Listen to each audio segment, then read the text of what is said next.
नमस्कार दोस्तों, यह रहा 27 जुलाई शिफ्ट 3 यानी कि 2023 का लास्ट क्वेश्चन पेपर CGL का है यह। और चलिए तो शुरू करते हैं। क्वेश्चन नंबर 1 है कि फर्ग्यूसन कॉलेज की स्थापना से कौन संबंधित था। ऑप्शन है लाजपत राय, गोपाल कृष्ण गोखले, दादा भाई नौरोजी या बाल गंगाधर तिलक। तो याद रखिए कि फर्ग्यूसन कॉलेज की स्थापना से बाल गंगाधर तिलक संबंधित थे। क्वेश्चन 2 है कि नरेंद्र मोदी ने किस वर्ष संयुक्त राष्ट्र महासभा में बोलते हुए योग दिवस को अंतर्राष्ट्रीय योग दिवस के रूप में मनाने का प्रस्ताव रखा था। ऑप्शन है 2016, 2015, 2013 या 2014 है। तो याद रखिए 2014 में यह प्रस्ताव रखा गया था। क्वेश्चन नंबर 3, दक्षिण भारत के उस भक्ति संत का नाम बताइए जो प्रारंभ में जैन थे और 12वीं शताब्दी में एक चालुक्य राजा के दरबार में मंत्री थे। ऑप्शन है एकनाथ, कराईकल अमैयर, तल्लपका अन्नमाचार्य या बसवन्ना। तो ये जो भक्ति संत थे वो थे बसवन्ना, जो कि प्रारंभ में जैन थे और 12वीं शताब्दी में चालुक्य राजा के दरबार में मंत्री थे। क्वेश्चन है कि मौर्य स्तंभ शीर्ष डैश में पाया गया था जिसे सिंह शीर्ष या लायन कैपिटल के नाम से जाना जाता है। ऑप्शन है बैराट, सारनाथ, भाबरू या सांची। तो मौर्य स्तंभ शीर्ष जो मिला था वो मिला था सारनाथ में, जिसे सिंह शीर्ष या लायन कैपिटल के नाम से भी जाना जाता है। क्वेश्चन है कि कथक के बनारस घराने के संस्थापक कौन थे। ऑप्शन है ईश्वरी प्रसाद, शंभू महाराज, राजा चक्रधर सिंह या जानकी प्रसाद। तो याद रखिए कथक के जो बनारस घराना है उसके संस्थापक जानकी प्रसाद थे। क्वेश्चन है कि भारत के शिक्षित युवाओं में बेरोजगार योग्य कौशल की कमी के कारण किस प्रकार की बेरोजगारी पैदा हो गई है। ऑप्शन है संरचनात्मक बेरोजगारी, तकनीकी बेरोजगारी, चक्रीय बेरोजगारी या शिक्षित बेरोजगारी। तो भारत के जो शिक्षित युवा हैं उनमें रोजगार योग्य कौशल की कमी के कारण किस प्रकार की बेरोजगारी है, शिक्षित बेरोजगारी। क्वेश्चन है कि भारत के बुनियादी ढांचे में क्रांति लाने के उद्देश्य से केंद्र सरकार द्वारा शुरू की गई परियोजना PM गति शक्ति में कितने घटक शामिल हैं जिन्हें इस परियोजना के इंजन कहा गया है। ऑप्शन है 4, 2, 7 या 9। तो भारत के बुनियादी ढांचे में क्रांति लाने के उद्देश्य से केंद्र सरकार द्वारा शुरू की गई योजना PM गति शक्ति, इसमें कितने घटक शामिल हैं, 7 घटक इसमें शामिल हैं, जो कि परियोजना के इंजन के तौर पर इनको माना गया है। क्वेश्चन नंबर 8 है कि पंडित राम नारायण निम्नलिखित में से किस वाद्य यंत्र से संबंधित थे। ऑप्शन है सारंगी, घटम, बांसुरी या तबला। तो याद रखिए पंडित राम नारायण सारंगी नामक वाद्य यंत्र से संबंधित थे। क्वेश्चन है नल चरितम नाटक किस भारतीय नृत्य शैली से संबंधित है। ऑप्शन है कथकली, ओडिसी, कथक या सत्रिया। तो क्या याद रखना है कि जो नल चरितम नाटक है वो कथकली नृत्य शैली से संबंधित है। क्वेश्चन नंबर 10 है कि निम्नलिखित में से कौन सा विकल्प पूंजीगत प्राप्तियों में शामिल नहीं है। ऑप्शन है उधार राशियाँ, कर, विदेशी सहायता, ऋणों की वसूली। पूंजीगत प्राप्तियों में शामिल नहीं है, कौन सा ऑप्शन है। और कर जो है पूंजीगत प्राप्तियों में शामिल नहीं होता है। बाकी उधार राशियाँ, विदेशी सहायता, ऋणों की वसूली ये शामिल होते हैं।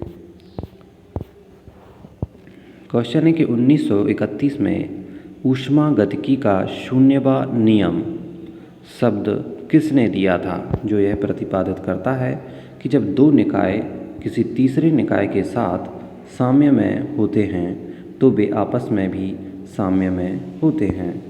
ऑप्शन है राल्फ एच फाउलर ने, या जेम्स क्लर्क मैक्सवेल ने, या जोसिया बिलार्ड गिब्स ने, या मैक्स प्लैंक ने। तो याद रखिए कि ऊष्मागतिकी का शून्यवा नियम, ये शब्द राल्फ एच फाउलर ने दिया था।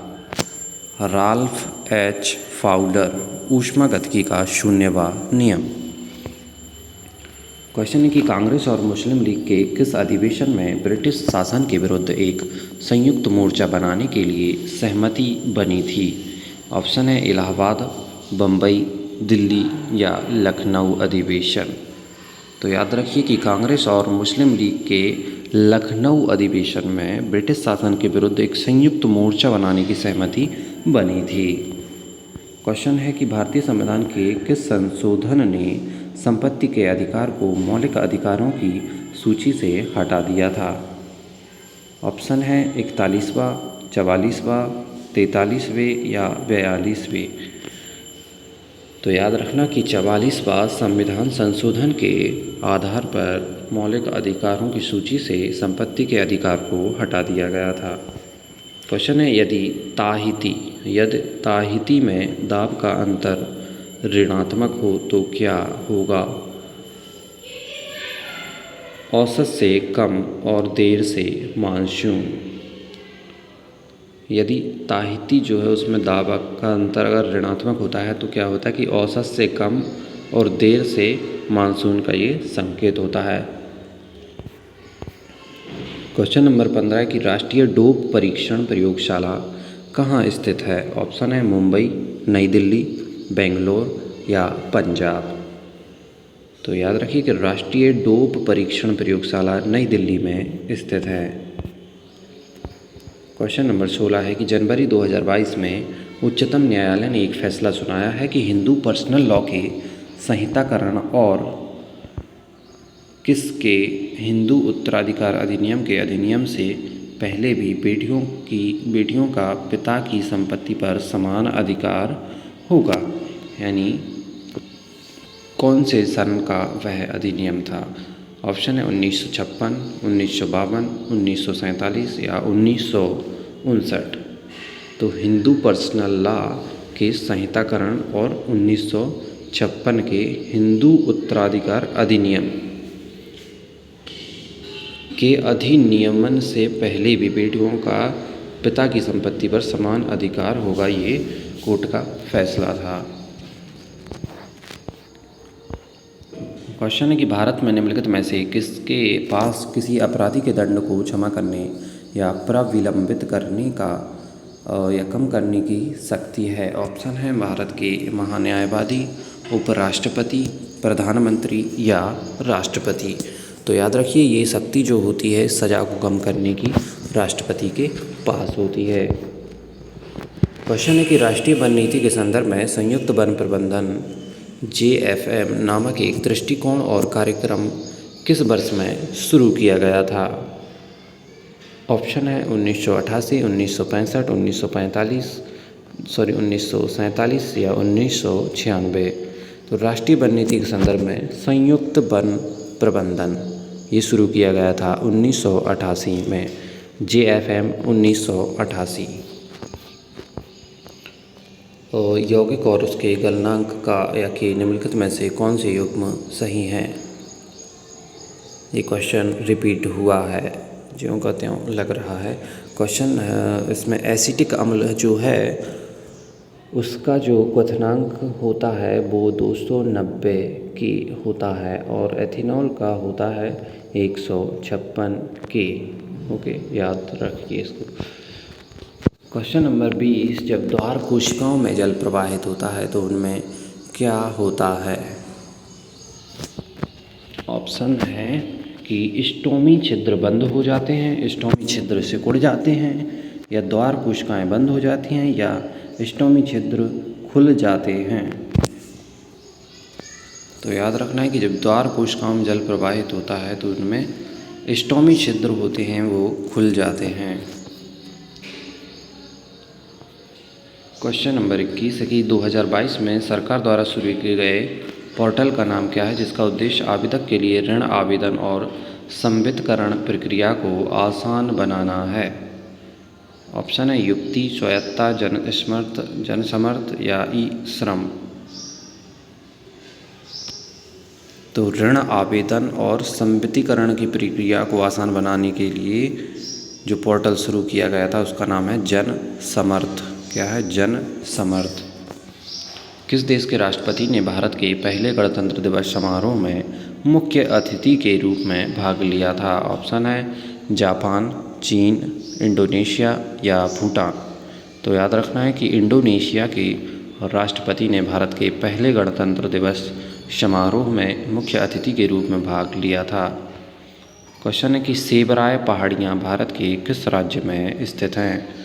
ऑप्शन है उड़ीसा, राजस्थान, तमिलनाडु या छत्तीसगढ़। तो याद रखना कि सेबराय जो पहाड़ियाँ हैं वो तमिलनाडु राज्य में स्थित हैं। क्वेश्चन है कि भारतीय मुक्केबाजों कौन कौन ने फरवरी 2022 में सोफिया, बुल्गारिया में आयोजित 73वें स्ट्रैंडजा मेमोरियल बॉक्सिंग टूर्नामेंट में स्वर्ण पदक जीते हैं? तो कौन सा इसका सही जवाब होगा? भारतीय मुक्केबाज में हैं निखत जरीन 52 केजी और नीतू 48 केजी ने फरवरी 2022 में सोफिया, बुल्गारिया में आयोजित 73वें स्ट्रैंडजा मेमोरियल बॉक्सिंग टूर्नामेंट में स्वर्ण पदक जीते हैं। निखत जरीन और नीतू ने।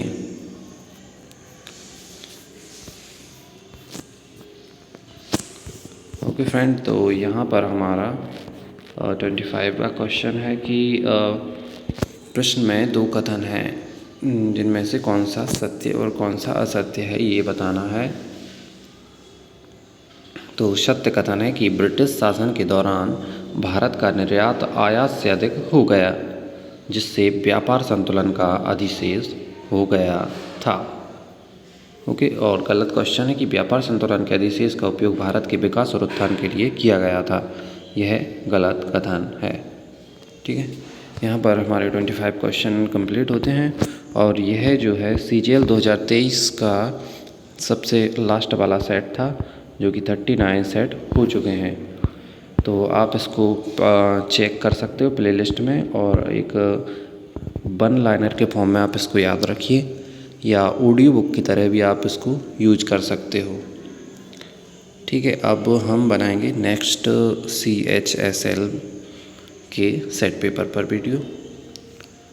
और अगर आपको ये काम अच्छा लग रहा हो तो आप चैनल को सब्सक्राइब कर सकते हो, वीडियो को लाइक कर सकते हो। ठीक है दोस्तों, मिलते हैं अगली वीडियो में। जब तक के लिए जय हिंद, बाय बाय।